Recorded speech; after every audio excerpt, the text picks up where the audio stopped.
नमस्कार. माझी ही पेशंट आहे. आज डिलिव्हरी झाली, तिची नॉर्मल डिलिव्हरी, एक हेल्दी बेबी जन्माला आलेला आहे. पण तिच्यात मनात काही प्रश्न आहेत ते आपण जाणून घेऊया.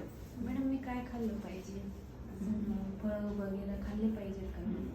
तिचं असं म्हणणं आहे की मी नॉर्मल माणसांसारखं डाएट घेतला पाहिजे का, आहार घेतला पाहिजे का, फळं खाल्ली पाहिजे का.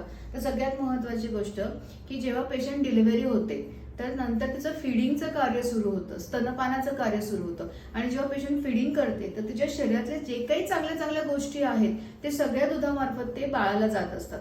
आणि या सगळ्या गोष्टींची जी डेफिशियन्सी आहे ती भरून काढणं गरजेचं असतं.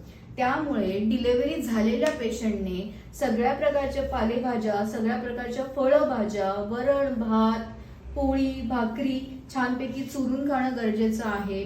त्यानंतर तू सगळ्या प्रकारचे फळं खाऊ शकते. तर बऱ्याच जणांचे असे गैरसमज असतात की तिने एखादं संत्र मोसंबी खाल्ली तर बाळाला खोकला येईल. तर खरं तर संत्री मोसंबी किंवा सगळ्या प्रकारचे